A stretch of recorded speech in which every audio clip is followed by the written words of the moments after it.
YMA Chhang Vanghmun YMA Chhang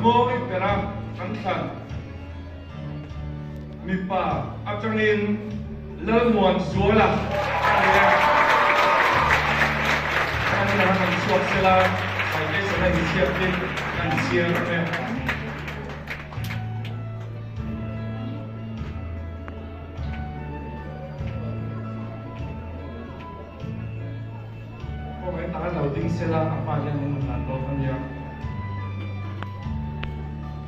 YMA Chhang Subcommittee Young Visual Association Vanghmun Branch Joy Moina Lalmuanzuala Son of THLÀ YMA Chhang Subcommittee Chuan Sang ni Sokni Pathum Atan YMA Chhang Mipanung Chang Moi Pera Athang Chia Ramlen HUMHALH Tu Khotang Tanam Chuan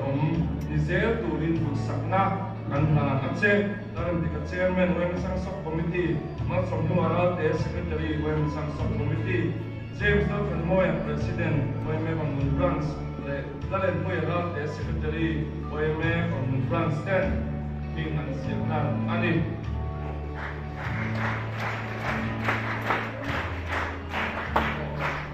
Kan o kalat na ni popular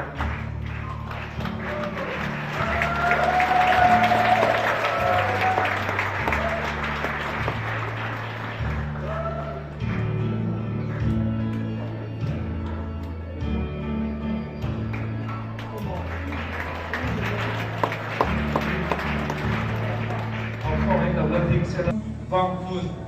YMA Chhang Moi Pera An Khan Chu Ruthi Laldinmawii Sanok Laltima Ani Ruthi THUPUI kan siam chuak le amen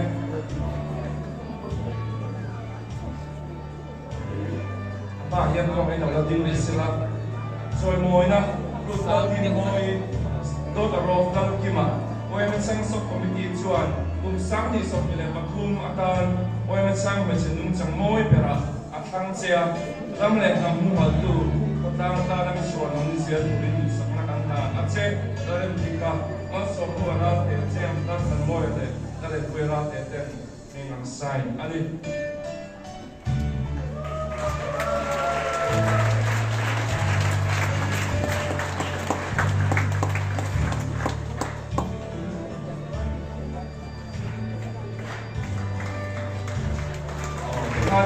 Lalmuanzuala le Ruthi Teka ding sila talak na sila sa amin.